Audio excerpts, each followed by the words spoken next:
Hi guys, അപ്പോൾ ഈ ഒരു വീഡിയോയിൽ നമ്മൾ നോക്കാൻ പോകുന്നത് പേ ഔട്ട് എങ്ങനെ ചെയ്യാമെന്ന് ഉള്ള ഒരു വീഡിയോ ആണ്. ഓക്കെ, നമുക്ക് ഫണ്ട് വളരെ ഈസി ആയിട്ട് ബൈനാൻസിലേക്ക് ആഡ് ചെയ്യാൻ പറ്റുന്നതാണ്. അതിന് മുമ്പ് വീഡിയോസും കാര്യങ്ങളും ചെയ്തിട്ടുണ്ട്. അപ്പോൾ ഈ ഒരു വീഡിയോയിൽ നമ്മൾ നോക്കാൻ പോകുന്നത് എങ്ങനെയാണ് ഫണ്ട് വിഡ്രോവൽസ് ചെയ്യാന്നുള്ളൊരു വീഡിയോ ആണ്. ഓക്കെ, എങ്ങനെയാണ് ഫണ്ട് വിഡ്രോ ചെയ്യാന്നുള്ളത്. ബൈനാൻസിലേക്ക് വന്നു കഴിഞ്ഞാൽ താഴെ ഓപ്ഷൻസ് കാണാൻ പറ്റും. Home, market, trade, futures, assets എന്നെല്ലാം പറഞ്ഞിട്ട്. ഓക്കെ, നമുക്ക് ഈ അസറ്റ്സിലേക്ക് വന്നു കഴിഞ്ഞാൽ നമ്മുടെ USDയും കാര്യങ്ങളെല്ലാം ഇവിടെ നമുക്ക് കാണാൻ പറ്റുന്നതാണ്. എൻ്റെ ഇപ്പോൾ ഓൾമോസ്റ്റ് ഒരു 160 USD സംതിങ് ഇവിടെ കാണാൻ പറ്റുന്നുണ്ട് അല്ലേ. അതേപോലെ തന്നെ നമുക്ക് സ്പോട്ടിലുള്ളതും ഫണ്ടിങ്ങിനുള്ളതും ഫ്യൂച്ചേഴ്സിലുള്ളതെല്ലാം നമുക്കിവിടെ കാണാൻ പറ്റുന്നുണ്ട്. ഓക്കെ, അപ്പോൾ ഇവിടെ ഇനി എങ്ങനെയാണ് P2P ചെയ്യാന്നുള്ള കാര്യങ്ങൾ നോക്കാനുണ്ട്. അപ്പോൾ വിഡ്രോ ചെയ്യുന്ന സമയത്ത് ശ്രദ്ധിക്കേണ്ട കാര്യം എന്ന് വെച്ച് കഴിഞ്ഞാൽ ആദ്യം നിങ്ങളുടെ അക്കൗണ്ട് വെരിഫൈ ആണെന്ന് നോക്കേണ്ടതായിട്ടുണ്ട്. ഓക്കെ, അതേപോലെ സെക്യൂരിറ്റീസിലേക്ക് പോയിട്ട് നമുക്ക് ഈ ഒരു പാസ് കീ ബയോമെട്രിക്സ് എന്ന് പറഞ്ഞ ഈ ഒരു സംഭവം കൂടി സെറ്റ് ചെയ്യാനുണ്ട്. ഓക്കെ, അതേപോലെ ഒതൻറ്റിക്കേറ്റർ ആപ്പും കാര്യങ്ങളെല്ലാം സെറ്റ് ചെയ്യേണ്ടതായിട്ടുണ്ടാവും. ഓക്കെ, നമുക്ക് ആപ്ലിക്കേഷൻ പറയുകയാണെന്നുണ്ടെങ്കിൽ ഈ ഒരു കണ്ടോ ഒതൻറ്റിക്കേറ്റർ ആപ്ലിക്കേഷൻ എന്ന് പറഞ്ഞാൽ ഇതെല്ലാം നമുക്ക് സെറ്റ് ചെയ്യേണ്ടതായിട്ടുണ്ടാവും. ഓക്കെ, അപ്പോൾ അതെല്ലാം നിങ്ങൾക്ക് ആ ഒരു സെക്ഷനിലേക്ക് പോകുന്ന സമയത്ത് ഈ ഒരു പ്രൊഫൈൽ സെക്ഷനിലേക്ക് വന്നു കഴിഞ്ഞാൽ ഈസി ആയിട്ട് ചെയ്യാൻ പറ്റുന്നതാണ്. ഈ ഒരു സെക്യൂരിറ്റീസിലേക്ക് വന്നു കഴിഞ്ഞാൽ ഇവിടെ ഓരോ കാര്യങ്ങളും ക്ലിക്ക് ചെയ്യുന്ന സമയത്ത് ഈസി ആയിട്ട് ചെയ്യാൻ പറ്റുന്നതാണ്. ഓക്കെ, ഒരു ട്രേഡ് എന്ന് പറഞ്ഞ ഓപ്ഷനിലേക്ക് പോവാം.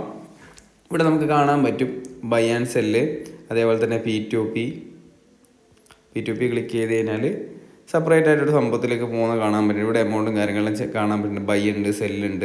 ഇവിടെ നമുക്ക് P2P ബൈ ചെയ്യാനും സെല്ല് ചെയ്യാനും എല്ലാം പറ്റുന്നതാണ്. ഓക്കെ, ബ്ലോക്ക് ട്രേഡ്, ഇങ്ങനെ ഒരുപാട് കാര്യങ്ങൾ നമുക്കിവിടെ കാണാൻ പറ്റുന്നുണ്ട് അല്ലേ. അപ്പോൾ ഇവിടെ നമ്മൾ ചെയ്യാൻ പോകുന്ന കാര്യം എന്ന് വെച്ച് കഴിഞ്ഞാൽ P2P ആണ് നമ്മൾ ചെയ്യാൻ പോകുന്നുണ്ടാവുക. P2P ചെയ്തിട്ട് എങ്ങനെയാണ് INRലേക്ക് കൺവേർട്ട് ആക്കുന്നതെന്നാണ് നമ്മൾ നോക്കാൻ പോകുന്നത്. ആ ഒരു മൊത്തം എമൗണ്ട് നമുക്ക് വിഡ്രോ അടിച്ചെടുക്കാൻ പറ്റുന്നതാണ്. ഓക്കെ, അപ്പോൾ എങ്ങനെയാണ് അത് ചെയ്യാൻ നമുക്ക് നോക്കാം. ആദ്യം നമുക്കൊന്ന് ഫിൽട്ടർ ചെയ്യാം. നമുക്ക് ആ ഒരു എമൗണ്ട് ഫിൽട്ടർ ചെയ്യാൻ വേണ്ടി ഇവിടെ ഏറ്റവും റൈറ്റ് സൈഡിലായിട്ട് ഈ ഒരു ഏരിയ കാണുന്നുണ്ടാവും. ഈ ഒരു ഏരിയയുടെ ഡൗൺ സൈഡിലേക്ക് വരിക. എത്രയാണ് എമൗണ്ട് ചോദിക്കുന്നുണ്ട്. ഓൾമോസ്റ്റ് നമുക്കൊരു 15 രൂപ സംതിങ് ഉണ്ട് അല്ലേ. 15 അല്ല, ഒരു 10 രൂപ ആഡ് ചെയ്യാം. ഓക്കെ, 10K ഉണ്ട്. എത്രയാണ് പേയ്മെൻറ്റ് ടൈം ചോദിക്കുന്നത്. 15 മിനിറ്റ്സിനുള്ളിൽ പേയ്മെൻറ്റ് കംപ്ലീറ്റ് ചെയ്യേണ്ടതായിട്ടുണ്ട്. നമ്മൾ UPI വഴിയാണ് നമ്മൾ ഫണ്ട് സ്വീകരിക്കുന്നത്. വേണമെങ്കിൽ IMPS യൂസ് ചെയ്യാം, ബാങ്ക് ട്രാൻസ്ഫർ എല്ലാം യൂസ് ചെയ്യാം. ഞാനിവിടെ UPI യൂസ് ചെയ്തിട്ടാണ് ഫണ്ട് കാര്യങ്ങളെല്ലാം സ്വീകരിക്കാൻ ഉദ്ദേശിക്കുന്നത്. കൺട്രി ചോദിക്കുന്നുണ്ട്, ഓൾ കൊടുക്കുക. അതിനുശേഷം കൺഫർമേഷൻ കൊടുക്കുന്നുണ്ട്.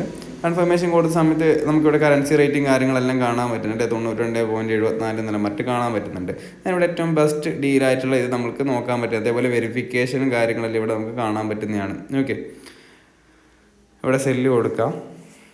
ഇവിടെ സെല്ല് കൊടുത്തു കഴിഞ്ഞാൽ ഞാനിവിടെ എൻ്റെ ഓൾറെഡി എൻ്റെ UPIയും കാര്യങ്ങളെല്ലാം സെറ്റ് ചെയ്ത് കൊടുത്തിട്ടുണ്ട്.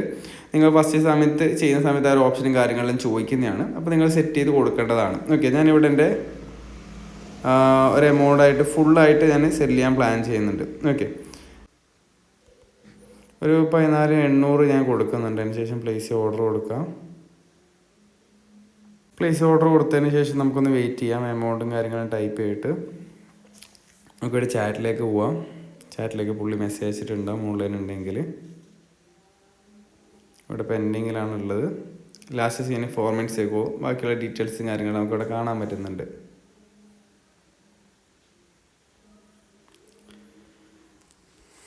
നമുക്കൊരു മെസ്സേജ് അയച്ചു നോക്കാം. ഹായ്, നമുക്ക് ആൾ അവൈലബിൾ ആണോ നോക്കണ്ടേ.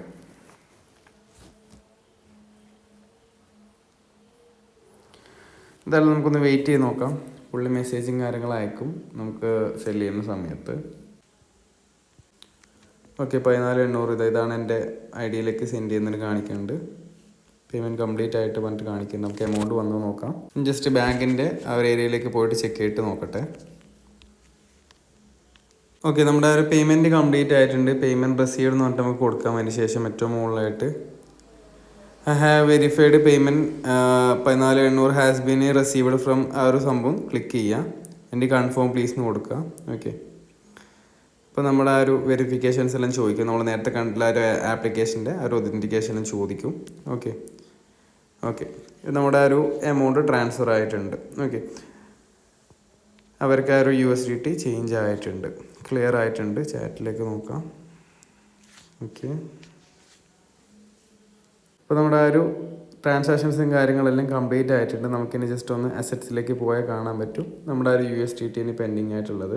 ഓക്കെ, നമ്മൾ ചെറിയൊരു എമൗണ്ട് മാത്രമേ ബാക്കിയെല്ലാം വിഡ്രോസും കാര്യങ്ങളും ചെയ്തിട്ടുണ്ട്. അപ്പോൾ ഈ ഒരു രീതിയിലാണ് നമുക്ക് P2P വഴി ഫണ്ട് ട്രാൻസ്ഫറും കാര്യങ്ങളെല്ലാം ബൈനാൻസ് വഴി ചെയ്യാൻ പറ്റുന്നുണ്ടാകുക. അതേപോലെ നിങ്ങൾക്ക് വേറെ എന്തെങ്കിലും അറിയണമെന്നുണ്ടെങ്കിൽ കമൻറ്റ് ബോക്സിൽ ചോദിക്കുക. അത് റിലേറ്റഡ് ആയിട്ടുള്ള വീഡിയോസ് ഞാൻ ബൈനാൻസിൽ ചെയ്യുന്നതാണ്. അതേപോലെ തന്നെ XNSലേക്ക് എങ്ങനെ ബൈനാൻസിൽ നിന്ന് ഫണ്ട് പേ ചെയ്യാന്നുള്ള കാര്യങ്ങളെല്ലാം അടുത്ത വരുന്ന വീഡിയോയിൽ ഞാൻ ചെയ്യുന്നതായിരിക്കും. അപ്പോൾ നമുക്ക് നെക്സ്റ്റ് വീഡിയോ കാണാം. ബൈ.